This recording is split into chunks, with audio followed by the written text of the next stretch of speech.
Hello, mates.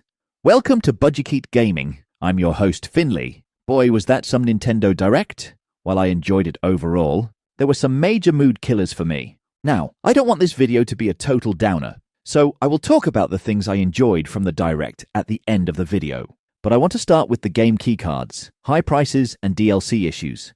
If you like this type of content, please hit that like and subscribe button and let me know down below how you felt about this Direct. The main thing that brought this Nintendo Direct down for me is game keycards. Counting DLC, this Direct showed a little over 40 games. Of those 40 games, 7 are guaranteed to be game keycards.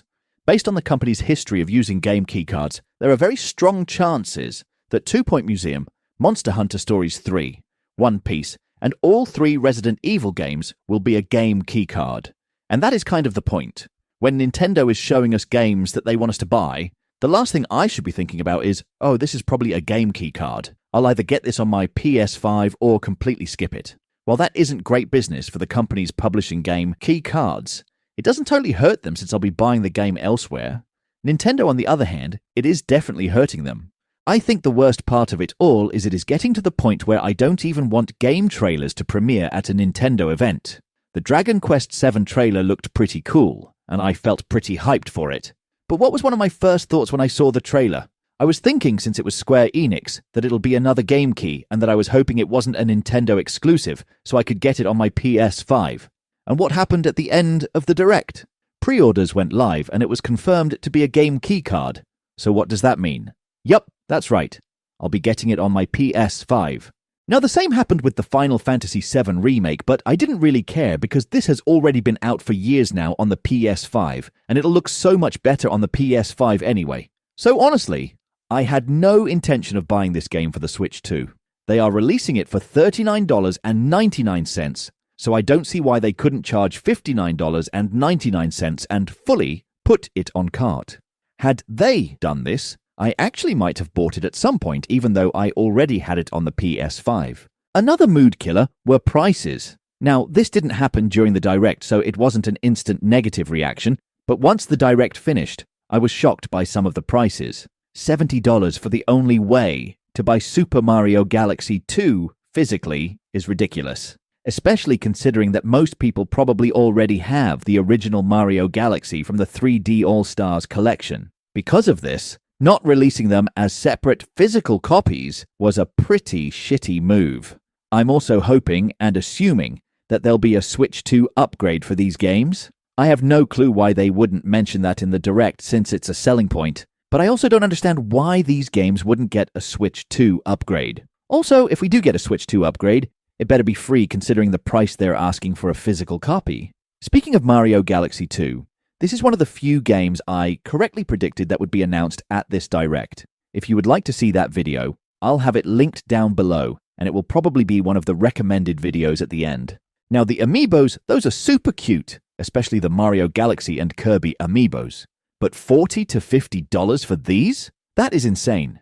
Luckily, the Metroid Amiibos are priced slightly better, but they also aren't as cool looking as Kirby and Mario. I haven't bought any of the Amiibos released since the Switch 2. Honestly, they're too goddamn expensive.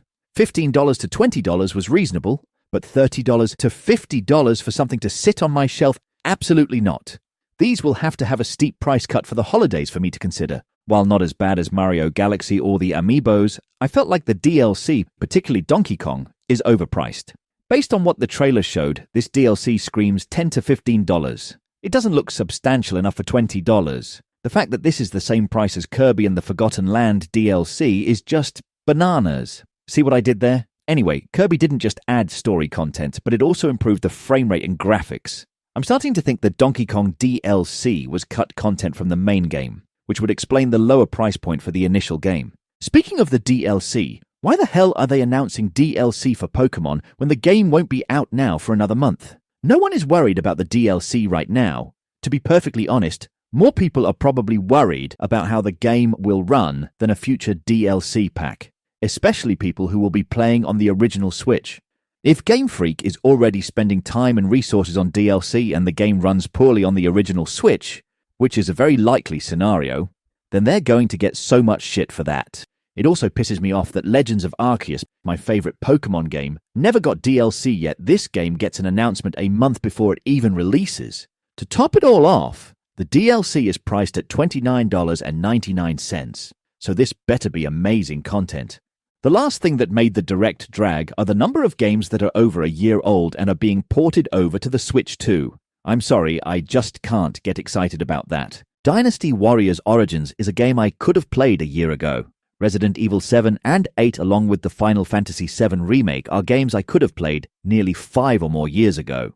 I'm glad more people might get a chance to play these, but I just don't care about this. At all. Especially to be announced for an event like a Nintendo Direct. Cyberpunk 2077 is the only old game port that I bought on the Switch 2, and that is mostly because I wanted to see how it runs, and to support games fully on cart. Now that the novelty has worn off, and I'm pretty sure all of the games I just mentioned won't be on cart, I won't be buying, nor do I care about any of them. Keep in mind that this doesn't count games like Dinkum, a game that has been a PC exclusive, or Resident Evil Requiem releasing on the Switch 2 the same day as other consoles. Now, those are very cool announcements that I'll love to see more of on these Directs. Now that I've finished venting about what I disliked about the Direct, there were some cool things that I'm excited about. I pretty much enjoyed everything from the Mario section of the Direct. Mario Tennis looks great. Yoshi and the Mysterious Book looks absolutely amazing. I absolutely love the art style. The Mario Wonder DLC looked pretty neat as well, even though I'm not a huge fan of it being strictly multiplayer-based DLC. Even though I just talked a bunch of shit about Mario Galaxy, I'm happy it is finally coming to the Switch, even though this should have already happened years ago. Because I want this physically but think the price is ridiculous since I already have the first Mario Galaxy, I'll probably wait to buy it used or during a buy two get one free sale. The shadow drop of Shadowlancers is pretty cool and I'm looking forward to playing it. Getting a release date for Hades 2, Metroid Prime 4 and the new Hyrule Warriors game was some much needed news.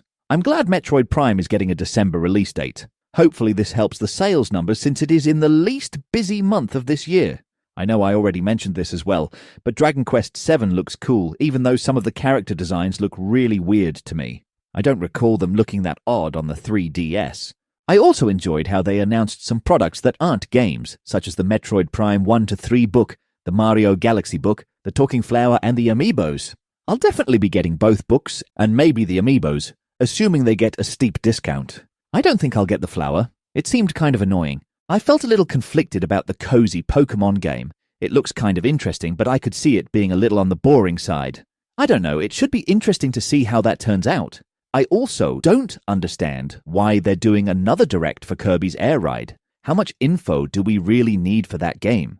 I think the three main highlights outside of the Mario games were the new Fire Emblem game, Fatal Frame 2 Remake, and the Stardew Valley update. I honestly might be the most excited for the Stardew update, because I never played that game, and this seems like a great time to jump in with my sister, who I also think will enjoy the game. Overall, I enjoyed this Direct. There were some games I was hoping to see, like Witchbrook and Spilled, so I was a little disappointed not seeing those. I'm not sure what is happening with Witchbrook. Hopefully it is still releasing this year. If you like this video, please consider hitting that like and subscribe button. It is a huge help for small channels like mine. Until next time, take care, mates.